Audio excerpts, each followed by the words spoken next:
Hi friends, welcome back to my channel. ನಿಮಗೆಲ್ಲರಿಗೂ MS Radha ಅಡುಗೆ ಮನೆ ಚಾನಲ್ಗೆ ಸ್ವಾಗತ. ಬನ್ನಿ, ಇವತ್ತು ಡಿಫ್ರೆಂಟ್ ಆದ ರುಚಿಕರವಾದ ಬಾಂಬೆ ಸಾಗು, ವೆಜಿಟೇಬಲ್ ಬಾಂಬೆ ಸಾಗು ಜೊತೆಗೆ ಮೃದುವಾದ ಇಡ್ಲಿ. ಒಂದೇ ಥರದ್ದು ತಿಂದು ತಿಂದು ಬೇಜಾರಾಗಿರ್ತದೆ. ಈ ರೀತಿಯಾದ ಡಿಫ್ರೆಂಟ್ ಆದ ಚಟ್ನಿ, ಬಾಂಬೆ ಸಾಗು ಜೊತೆಗೆ ಇಡ್ಲಿ, ಸಾಫ್ಟ್ ಆದ ಇಡ್ಲಿ, ಮಲ್ಲಿಗೆ ಥರ ಇಡ್ಲಿ ಇದೆ. ಬಾಯಲ್ಲಿಟ್ಟರೆ ಕರಗೋಗುತ್ತೆ ನೋಡಿ. ಈ ಮಲ್ಲಿಗೆ ಥರ ಇಡ್ಲಿ ಮಾಡೋದಕ್ಕೆ ನಾವು 2 ಲೋಟ ಅಕ್ಕಿನ ಒಂದು ದಿವಸಕ್ಕೆ ಮುಂಚೆನೇ ನೆನೆಯಕ್ಕೆ ಹಾಕ್ಕೊಬೇಕು. ಅದ್ರ ಜೊತೆಗೆ 1 ಸ್ಪೂನು ಮೆಂತ್ಯಕಾಳು, ಅರ್ಧ ಪಾವಷ್ಟು ಉದ್ದಿನಕಾಳು, 1/4 ಲೋಟದಷ್ಟು ಅವಲಕ್ಕಿ, 1 ಸ್ಪೂನಷ್ಟು ಸಬ್ಬಕ್ಕಿ, ಇಷ್ಟನ್ನು ಹಾಕಿ 4 ಅವರು ಬಿಡಬೇಕು. ಅದಾದಮೇಲೆ 4 ಅವರ್ ಆದಮೇಲೆ ರುಬ್ಕೊಬೇಕು. ರುಬ್ಬಿ 9 ಅವರ್ ಆದಮೇಲೆ ಈ ರೀತಿ ಫರ್ಮೆಂಟೇಷನ್ ಆಗಿರ್ತದೆ.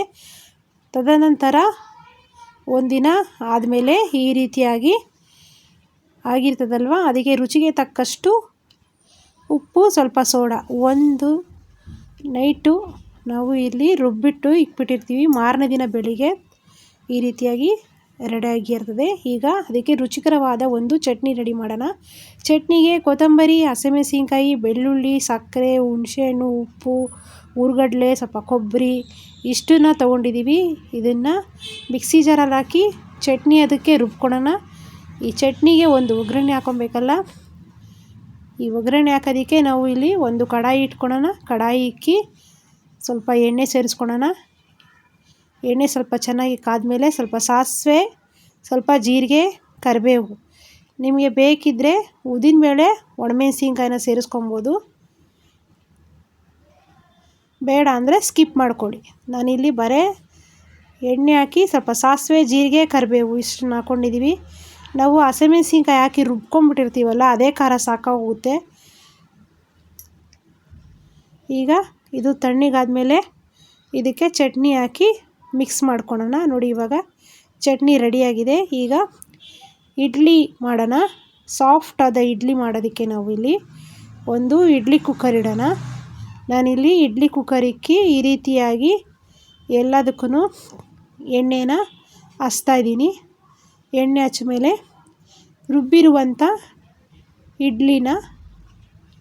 ಇಡ್ಲಿ ಇದರಲ್ಲಿ ಸೇರಿಸ್ಕೊಂಡು, ಇಡ್ಲಿ ಪಾತ್ರೆಗೆ ಸೇರಿಸ್ಕೊಂಡು ಒಂದು 15 ನಿಮಿಷ ಕಾಲ ಹೈ ಫ್ಲೇಮಲ್ಲಿ ಇಟ್ಕೊಂಡು ಸ್ಟೀಮ್ ಮಾಡೋಣ.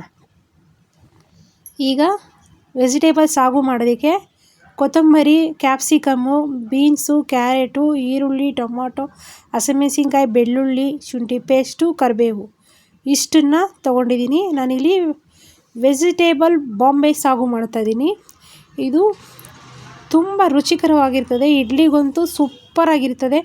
ಒಂದೇ ಥರದ ಸಾಂಬಾರು ತಿಂದು ತಿಂದು ಬೇಜಾರಾಗಿರ್ತದೆ. ಈ ರೀತಿ ಡಿಫ್ರೆಂಟಾಗಿ ಮಾಡ್ಕೊಳ್ಳಿ, ರುಚಿಯಂತೂ ಸೂಪರಾಗಿರ್ತದೆ. ನಿಮಗೆ ವೆಜಿಟೇಬಲ್ ಹಾಕೋಕ್ಕೆ ಇಷ್ಟ ಇಲ್ಲಾಂದರೆ ಆಲೂಗಡ್ಡೆನ ಸೇರಿಸ್ಕೊಬೋದು. ಆಲೂಗಡ್ಡೆ ಕೆಲವರು ತಿನ್ನಲ್ಲ, ಅದಕ್ಕೋಸ್ಕರ ನಾನು ವೆಜಿಟೇಬಲ್ ಹಾಕ್ಕೊತಾ ಇದ್ದೀನಿ ನಾನಿಲ್ಲಿ. ಈಗ ಒಗ್ಗರಣೆ ಮಾಡೋದಕ್ಕೆ ನೋಡಿ, ಒಂದು ಕಡಾಯಿ ಇಟ್ಕೊಳ್ಳಿ. ಕಡಾಯಿಗೆ ಒಂದು 4 ಟೇಬಲ್ ಸ್ಪೂನಷ್ಟು ಎಣ್ಣೆ ಸೇರಿಸ್ಕೊಳ್ಳಿ.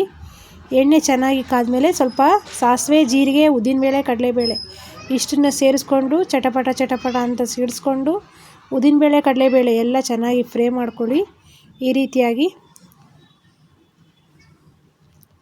ನೋಡಿ, ಇವಾಗ ಇದು ಚೆನ್ನಾಗಿ ಸ್ವಲ್ಪ ಫ್ರೈ ಆದಮೇಲೆ ನಾವಿಲ್ಲಿ 2 ಕಡ್ಡಿಯಷ್ಟು ಕರಿಬೇವು, ಒಂದು ರುಚಿಗೆ ತಕ್ಕಷ್ಟು 8 ಹಸಿಮೆಣಸಿನ್ಕಾಯಿ, 8ರಿಂದ 10, ನಿಮಗೆ ಖಾರಕ್ಕೆ ಅನುಗುಣವಾಗಿ ಎಷ್ಟು ಖಾರ ತಿಂತೀರೋ ಅಷ್ಟು ಖಾರಕ್ಕೆ ನಾವಿಲ್ಲಿ ಬರೀ ಹಸಿಮೆಣಸಿನ್ಕಾಯಿನೇ ಸೇರಿಸ್ಕೊಬೇಕಾಗಿರೋದು.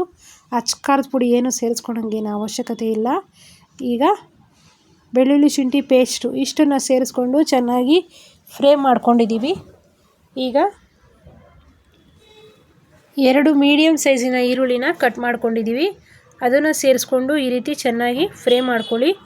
ಇದು ಒಂದು ಸಲ ಮಾಡ್ಕೊಂಡು ತಿನ್ನಿ, ಇಡ್ಲಿಗಂತೂ ಸೂಪರಾಗಿರ್ತದೆ. ಒಂದೇ ಥರದ್ದು ತಿಂದು ತಿಂದು ಸಾಂಬಾರು ಬೇಜಾರಾಗಿರ್ತದೆ. ಈ ರೀತಿ ಡಿಫ್ರೆಂಟ್ ಆದ ವೆಜಿಟೇಬಲ್ ಬಾಂಬೆ ಸಾಗು ಮಾಡ್ಕೊಂಡು ತಿನ್ನಿ, ಸೂಪರಾಗಿರ್ತದೆ. ಮಕ್ಳಿಗಂತೂ ಬಹಳ ಇಷ್ಟಪಟ್ಟು ತಿಂತಾರೆ.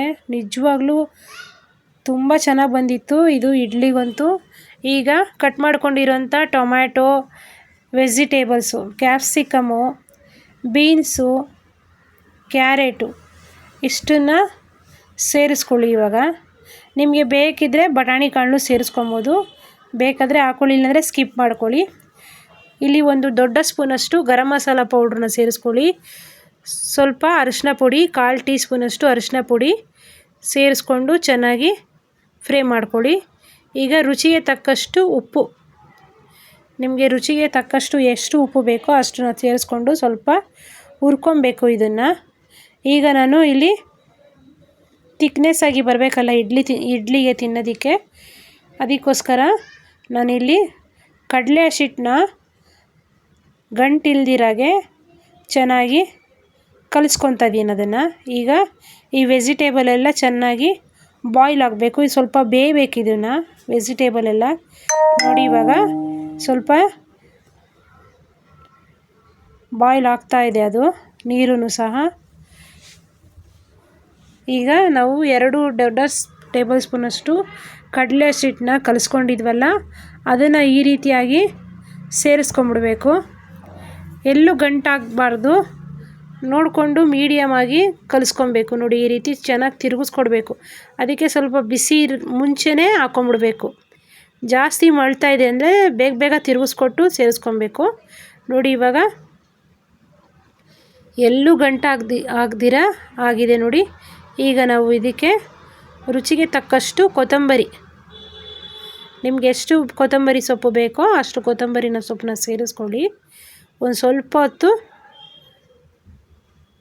ಚೆನ್ನಾಗಿ ಆ ಮಸಾಲ ಎಲ್ಲ ಕಡಲೆ ಹಸಿಟ್ಟೆಲ್ಲ ಹಾಕಿರ್ತೀವಲ್ಲ ಅದೆಲ್ಲ ಚೆನ್ನಾಗಿ ಕೂಡ್ಕೊಬೇಕು. ನೋಡಿ ಇವಾಗ ಇದು ರೆಡಿಯಾಗಿದೆ. ಈಗ ನೋಡಿ ಬಿಸಿ ಬಿಸಿಯಾದ ಇಡ್ಲಿನೂ ಸಹ 15 ನಿಮಿಷ ಕಾಲ ಆಗಿತ್ತು.